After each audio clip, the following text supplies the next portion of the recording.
The Soviet Union launched the first orbiting satellite, the first animal, the first man. They had logged 500% more hours in space than the United States. And in June of 1969, they launched an unmanned probe to the moon to retrieve the first soil sample from another world, just 1 month before Apollo 11. That's how close the race was. Had their unmanned probe not crash-landed into the lunar surface, the first moon rock brought back to Earth would have been by the Soviet Union. Richard Nixon, president at the time, had this to say about the latest work of the human hand. It is the greatest week since creation, the greatest event since the laying of the foundation of the seas, since the origin of the universe itself, since the design and formation of the delicate human eye through which all these things are perceived, was a flying machine with its 2 passengers landing on its closest celestial neighbor and returning from where it came. Perhaps again, God's irony lies somewhere within this great boast of humankind. The building of the tallest tower for the sole purpose of standing out among the races was never finished. The machine that was so great that it was said to be untouchable by even God never completed its first voyage. And finally, the crowning achievement of humankind, the greatest boast of the species, the event in human history most associated with pride in our own accomplishments, landing on the moon. 20 years later, and years behind schedule, the same space program couldn't put into Earth orbit a telescope with a lens that focused. And yet 2 decades earlier, a mission 100 times more complicated worked on its first occasion. With close scrutiny of the motives of the zealous Nixon administration, a critical examination of the entirely government-controlled press coverage, and newly discovered footage of the crew of Apollo 11 staging part of their mission, we wish to detail what may come to be the greatest government conspiracy of all time. A funny thing happened on the way to the moon.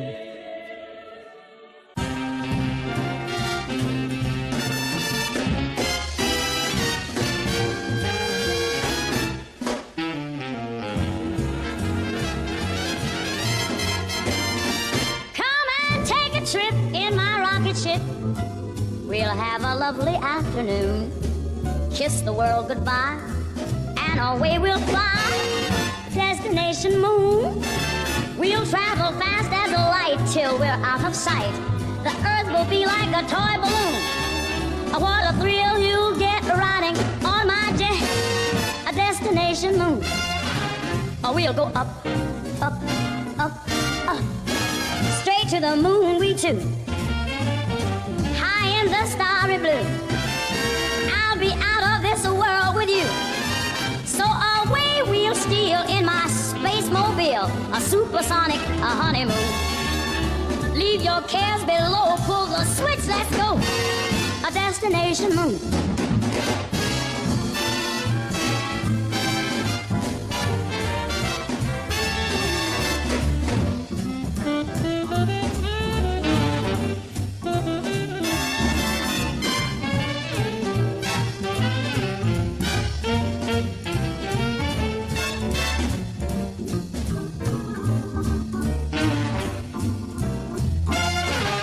We'll go up, up, up, up, straight to the moon we two. We'll be high in the starry blue. I'll be out of this world with you. So away we'll steal in my jet mobile, a supersonic, a honeymoon. Leave your cares below, pull that switch, let's go. Destination, we're flying high up in the sky. Destination moon.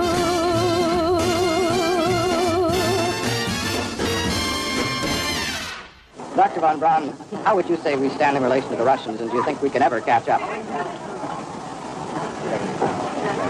I'm convinced that in the space field, the Russians are ahead of us, particularly in large weightlifting capability, and that at the moment, the problem is not so much to catch up, but first build up the working speed that they have already demonstrated. After we are running as fast as they do, there's still a considerable gap to close, and only the future will tell whether we'll manage to close that gap. We cannot and will not ever get into this race as we should, so long as all of our objectives are short-term objectives. We've got to have no finite end to our objectives. The end of our objectives should be as far as we can see at any given time, But right now, we need a 10 to 12-year program that has as its ultimate goal the manned domination of space. And if we don't, we're going to be in trouble. I believe that this nation should commit itself to achieving the goal before this decade is out of landing a man on the moon and returning him safely to the Earth. We must assure our preeminence in the peaceful exploration of outer space, focusing on an expedition to the moon in this decade. T-minus 60 seconds and counting. We passed T-minus 60. 55 seconds and counting. Neil Armstrong reported back when he received the good wishes. Thank you very much. We know it will be a good flight. Good luck and Godspeed. 40 seconds away from the Apollo 11 liftoff. All the second stage tanks now pressurized. 35 seconds and counting. We are still go with Apollo 11. 30 seconds and counting. Astronauts report it feels good. T-minus 25 seconds. 20 seconds and counting. T-minus 15 seconds. Guidance is internal. 12, 11, 10, 9. Ignition sequence start. 6.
Unbeknownst to the citizenry, high above the Earth, beginning at an altitude of 1,000 miles and extending an additional 25,000 miles, lay lethal bands of radiation called the Van Allen radiation belts. Every space mission in history with humans on board, from both the United States and Soviet Union, from the first in 1961 to the present, has been well below this deadly radiation field. Mercury, Gemini, Soyuz, Skylab, the Space Shuttle, all maintained altitudes well below 1,000 miles. All except Apollo. The more experienced Soviets spent 100 hours in space for every 20 hours of the US. In order to survive the hour-and-a-half journey through this radiation field necessary to reach the moon and return, solid lead shielding between the astronauts and the exposure outside would be required. The mammoth Saturn V rocket used by Apollo was already 35 stories tall and weighed as much as a battleship. To add additional tonnage in the form of a lead barrier completely surrounding the crew members would have made it impossible for the vehicle to get off the ground. That is why the Soviets, though more advanced, only sent an unmanned probe to the moon. The Apollo spacecraft's narrowest shielding was less than 1/8 of an inch of light aluminum. In 1998, the Space Shuttle flew to an altitude of 350 miles, one of its highest altitudes ever, hundreds of miles below the beginning of a field of radiation that was so severe that the astronauts inside of their shielded spacecraft and inside of their shielded spacesuits saw flashes of light with their eyes shut that they described as shooting stars, due to radiation penetrating first the shuttle's shielding, then their spacesuit shielding, then their skulls, and finally the retinas of their closed eyes. As a result, CNN issued the following report noting NASA's unpredicted surprise. The radiation belt surrounding Earth may be more dangerous for spacewalking astronauts than previously believed. Scientists say the phenomena known as the Van Allen belts can spawn killer electrons when the Earth's magnetic field changes. These electrons that are being studied could have an important effect not only on satellites, which has happened in the past, but could also affect the astronauts by creating large doses of radiation that could influence their health. The electrons can penetrate through various materials, including spacesuits, and can pass through, in fact, the walls of the space station, and can create high charges deep inside of these objects. President Kennedy, a man of political, not scientific background, set the irrevocable goal of landing a man on the moon by the end of the 1960s, just days after America's first astronaut had spent a mere 16 minutes in space, not even achieving a single orbit around the Earth. We choose to go to the moon in this decade and do the other things, not because they are easy, but because they are hard. We take an additional risk by making it in full view of the world. But as shown by the feat of astronaut Shepard, this very risk enhances our stature when we are successful. The technology necessary to launch the massive Saturn V rocket and an intercontinental ballistic missile is 95% similar. When the Soviet Union launched mankind's first satellite, Sputnik, in 1957, there was grave concern that they had mastered space ahead of the United States and might use this advantage to launch a first nuclear strike from an orbit high above North America.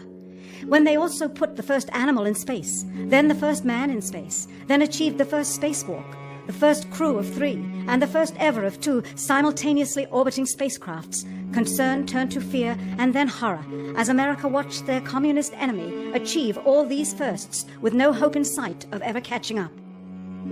President, a member of Congress said today that he was tired of seeing the United States second to Russia in the space field. I suppose he speaks for a lot of others. What is the prospect that we will catch up with Russia and perhaps surpass Russia in this field? However tired anybody may be, and no one is more tired than I am, it is a fact that it's going to take some time, and I think we have to recognize it. They secured these large boosters, which have led to their being first in Sputnik and led to their first putting their man in space. We are, I hope, going to be able to carry out our efforts with due regard to the problem of the life of the man involved this year. But we are behind. If it was impossible to better the Soviets in the space race, which was really a race of technological armaments, what could be done? How could America offset the threat of superior weaponry? Throughout the history of rivalry and war, astute generals of lesser armies than their counterparts have used deceit and misinformation as a method to achieve victory. In World War II, for example, columns of inflatable tanks were placed at locations afar from Normandy to draw German forces away from the real location of invasion. The Star Wars missile defense program rigged tests to make it seem more advanced than it really was. That's the conclusion of the General Accounting Office. The aim was to fool the Soviet Union about US military readiness during the Cold War. Certainly, it was not possible to fool just the Soviets about US strategic capability in the 1960s, while somehow informing 200 million Americans of the truth secretly. In order for them to believe the United States had the capability to go to the moon, everyone would have to believe it. Furthermore, the pride of a nation was at stake, and the goal of a martyr, not to mention the growing unrest domestically of a government throwing tens of thousands of lives away in a foreign war riddled with contradiction and ambiguity. In addition, the Apollo program had already spent billions of dollars. If it failed to achieve its goal with such an investment, it would indeed be a large and bitter pill for the taxpayers to swallow. The cost of the program, whose sole goal was to be the first to plant a flag on the lifeless rock just outside the Earth, if adjusted for inflation to the 21st century, was $135 billion. With a profit margin of just 7%, this would be equal to over $9 billion profit going to the privileged contractors chosen by their friends at NASA. If the machinery was in fact only achieving Earth orbit, as other earlier missions had already done, then the completion and functionality of the other components would not have been as important, and even more profit would have been made. $135 billion could feed 2 million people for their entire lives. It could also buy 2 million two-bedroom houses. Yet how could such an undertaking be kept sacred, and for such a long time? To the latter, one needs only to remember that an unsolved riddle, 6 years older, the assassination of President Kennedy, still daunts the minds of the vast majority of Americans. As a parent of a conspiracy, as his assassin being assassinated himself, the truth of the matter has still escaped history. In keeping a secret of the magnitude of the Apollo missions being fraudulently created, one turns to the Manhattan Project for comparison. Surreptitiously building the first nuclear bomb during the early to mid-1940s involved 129,500 people over a 3-year period. Yet the secret did not get out. A quarter century later, the art and technology of espionage inevitably improved, narrowing dramatically the number of players in the know of a large clandestine operation. Just 1 year before the first mission to the moon, NASA launched the Tetra satellite, specifically designed to simulate flight data coming from the moon, so that the ground crews could rehearse the landing, much as the astronauts did in their own simulations. Had it not supposedly fallen back to Earth, all that would have been needed during the actual flight would be a repeat of one of these computer programs, with a few original variations, transmitted to the satellite for rebroadcast to Houston. Scores of computers and their deceived operators on the ground would then receive prearranged information, including the alleged location, altitude, and fuel consumption of the spacecraft, as if it were descending to the moon's surface. If the Soviets tried to find the actual location of an Apollo crew in the hundreds of thousands of miles surrounding the Earth and the moon, it would be tantamount to trying to find a rowboat in the Atlantic Ocean. The fact that the Apollo program was so departmentalized, with various construction and test sites around the country, meant that only a few people saw the whole picture. And for the first time ever, there was no independent press coverage of such an historical event. Whatever pictures and sound were distributed to the public were strictly controlled and previewed by the federal government. They were then disseminated unchecked until this hour. For who would realize that the unthinkable was not only possible, but absolutely true?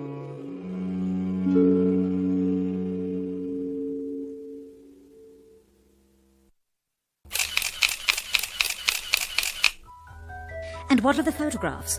What do they tell us? On 3 separate occasions, our office asked NASA's Public Relations Department for every single picture of an astronaut on the surface of the moon, just during the maiden voyage of Apollo 11. Many duplicates were sent. In all, fewer than 20 pictures were found, including first-hand investigation on site at the agency's vaulted archives. Quite surprising, considering the historical significance of the event.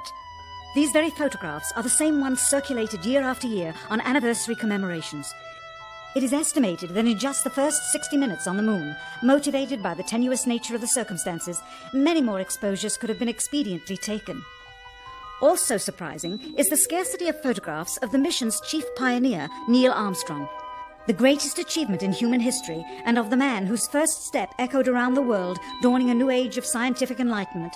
There is only one full-body picture of him on the moon, besides this ghostly reflection. This one, taken by an automatic camera mounted on the side of the lunar module. Perhaps he feared liability, should the whole conundrum later become unraveled. Perhaps he has forgotten that he attested to the authenticity of the event with his signature on this plaque engraved by the federal government. In fact, in the more than 30 years since the event, aside from NASA's initial press conference and the occasional brief anniversary remarks where few questions were permitted, he has never given one on-camera interview to anyone, ever. From an analytical standpoint, photographic anomalies have to be sought out with an understanding of lighting and shadows. The most straightforward is simple. When objects are lit solely by the sun, as all the scenes on the moon were said to be, after all, lighting equipment was not only impractical, it was unnecessary in bright sunlight, then all shadows, regardless of the landscape, will run parallel with one another and never intersect, as shown by this example. In these seldom-seen photographs, obtained from a rarely used auxiliary NASA archival site, it is clear that these scenes were lit with artificial light. These shadows, which are cast at different angles, are evidence that a second light source is being used. In addition, the sun would not cause an isolated hotspot like this, only an artificial light would. Again, intersecting shadows and another hotspot. And again. And again. It is simply impossible for this picture to have been taken with sunlight on the moon. Here, the shadows are shown to be as black as pitch. And yet here, completely in a shadow, the astronaut is lit up like a Christmas tree.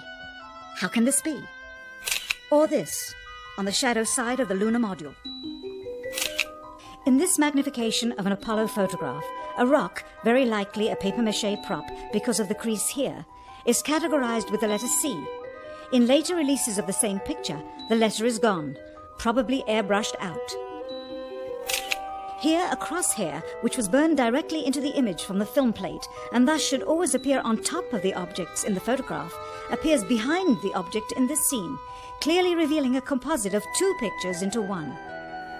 Someone apparently forgot to create a burn crater underneath the lunar module's 10,000-pound thrust engine, despite the fact that during ground tests there was a real concern for the vehicle falling into the hole the engine created as it descended.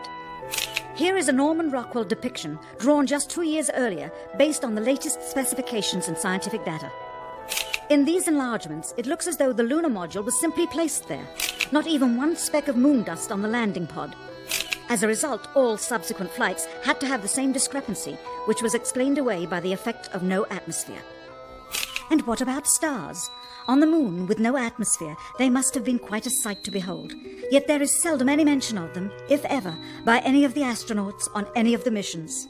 Undoubtedly, creating a mural with all the constellations properly placed in the sky would have been virtually impossible to create accurately, much less realistically. A competent amateur astronomer would have been able to call attention to the slightest error in measurement.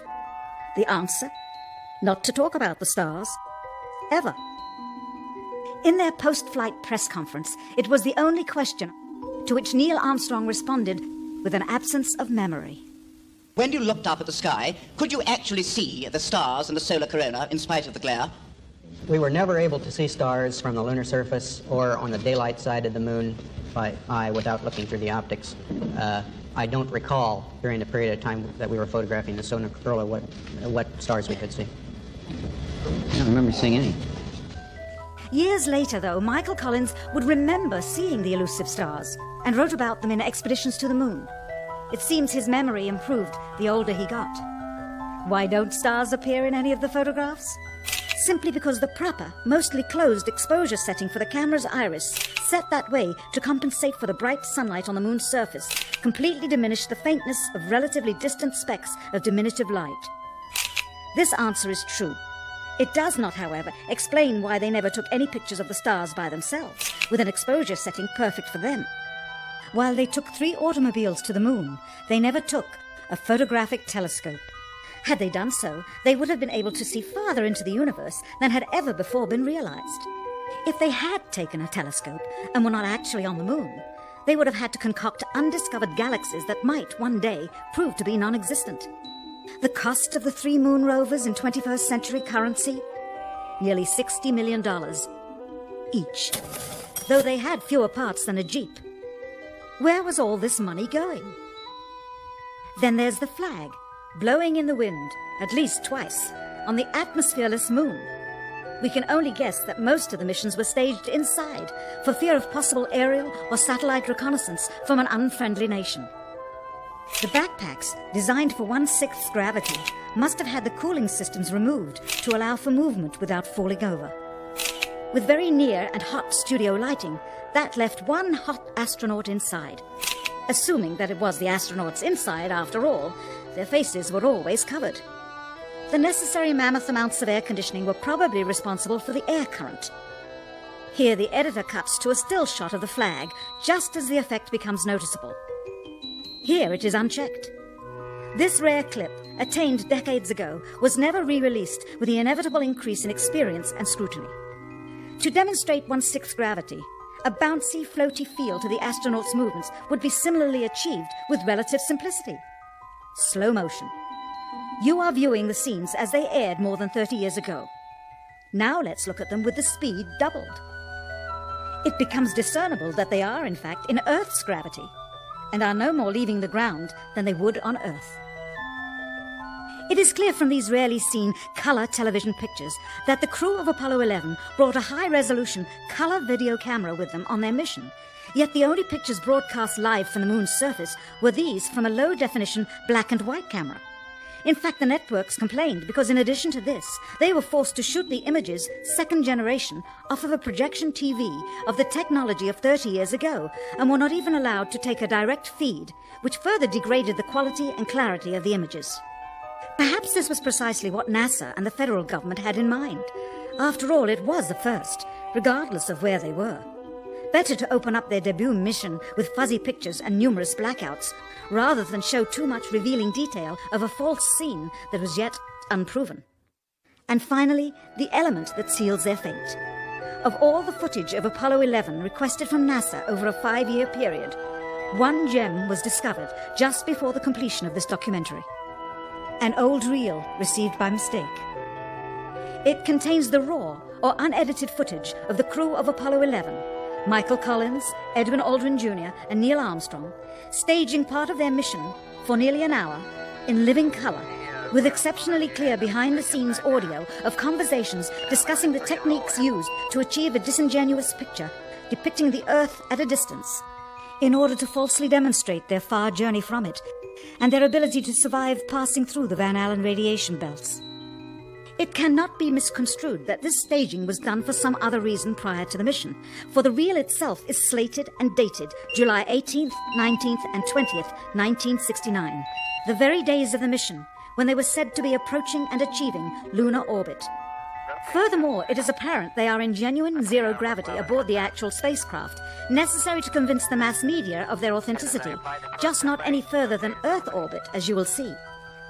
In this never-before-seen or heard footage, not only is the radio conversation between the astronauts and Houston Control audible, there is a secondary, private conversation taking place between the crew and a third confidential party, prompting the astronauts with what to say, when to speak, and how to effectively manipulate the camera to achieve the desired misleading effect. NASA claims that the Houston transmissions were the only ones taking place with the astronauts. Listen now as Houston Control initiates a conversation with the crew, only to find them too preoccupied with the behind-the-scenes trickery to respond. Moments pass, and the oversight is picked up on by the clandestine third party, who quickly prompts them with, "Talk." Immediately, Neil Armstrong speaks. Hello, Apollo 11. Houston, Goldstone says that the TV looks great. Over.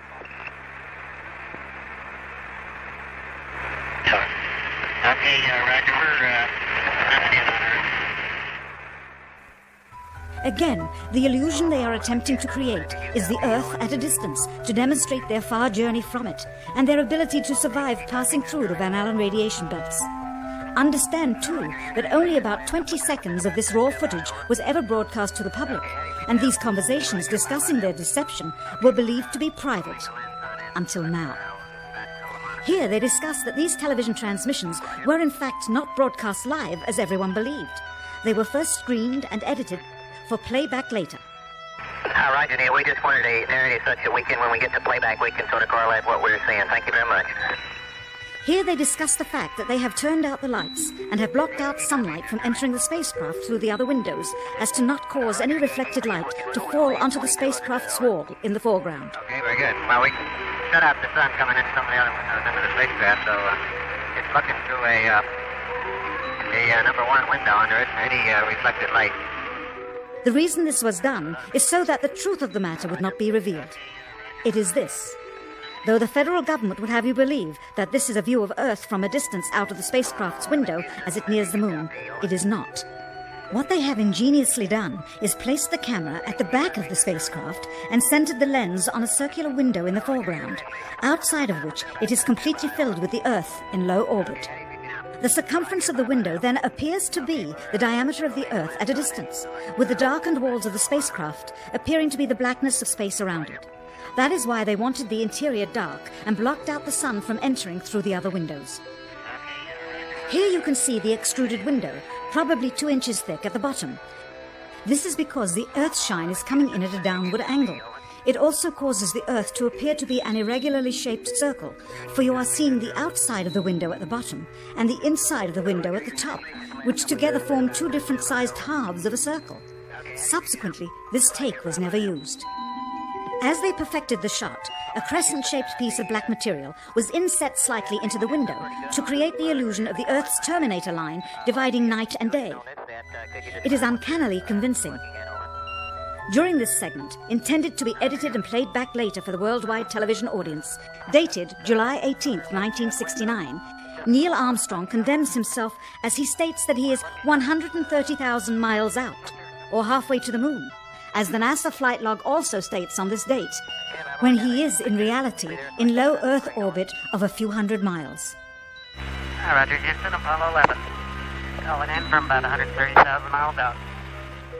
Here, during another segment, also intended to air after review, Neil Armstrong falsely explains to the viewers how the shot is attained by putting the camera's lens to the window's glass, as it would have to be if they were the claimed distance away from the Earth. We only have one window that has a view of the Earth, and it's filled up with the TV camera. If the window was completely filled up with a TV camera, as he stated, then an astronaut's arm would not be able to get between the camera and the window, as it obviously does here in this outtake. South America becomes invisible just off the directly on the Terminator or inside the shadow. You can also notice how the astronaut operating the camera reacted to the mistake by attempting to pan away from it. Blue cast. See white bands of major cloud formations across the Earth.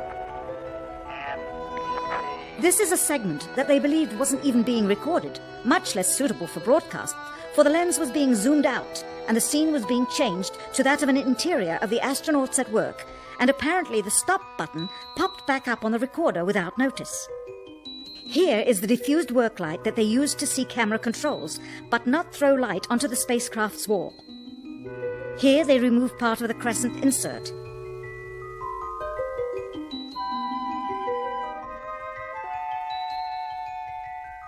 Finally, the iris is opened up and you can see the real location of the camera and the very bright and near Earth out the window. Here is the slate for the 19th of July. And the same shot of trickery on the 19th of July.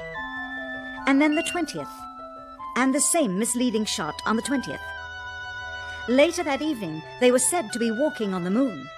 How can this be when they were in Earth orbit only 9 hours earlier, and the moon is some 3 days' journey away? Furthermore, if they genuinely went to the moon, why would they be faking any part of it? Why this trickery with the window? By faking being halfway to the moon, it becomes apparent that they did so because they could not even go halfway. It thus confirms that the stumbling block to their success was the lethal radiation of the Van Allen radiation belts. Since the same equipment was used on the subsequent missions in the 40 months that followed, none of them could have gone to the moon. They only increased their proficiency at staging them. When some TV viewers of the second manned mission to the moon telephoned the networks complaining that reruns of I Love Lucy were being interrupted, it became clear that for the taxpayers, once was enough. But it wasn't enough for the government and contractors. Billions of dollars of pure profit went with each return. How coincidental that the following mission would have the element of life and death jeopardy. Apollo 13. Now the public would take going to the moon more seriously and be reconnected with the drama. We now realize that perhaps the reason Neil Armstrong has never given an on-camera interview is because he doesn't want to lie anymore. What threats may have been made upon such honorable men or their families to possess their reluctant cooperation and later ill feelings towards perpetuating this still darkened hour in American history. NASA's highest-ranking official, James Webb, resigned without explanation just days before the first Apollo mission. Why, when he was on the threshold of achieving the greatest accomplishment of his career? All 3 Apollo 11 astronauts also resigned shortly after their return. On the 25th anniversary of the event, in 1994, Neil Armstrong made a rare public appearance and held back tears as he spoke these brief cryptic remarks before the next generation of taxpayers as they toured the White House. Today we have with us a group of students among America's best. To you we say, we have only completed a beginning. We leave you much that is undone. There are great ideas undiscovered, breakthroughs available to those who can remove one of truth's protective layers. He is that layer. Perhaps someday soon, with the uncovering of this footage and its meaning, the true patriots of America will rise up or come forward and free the citizens and themselves from the sin that so easily entangles and from a federal government that needs to have the gangrene cut off. Even if the government's destruction would come from the truth, then it is not worthy to stand, and its betterment would inevitably follow. All of us are mortal. All of us will die. Perhaps the seeking of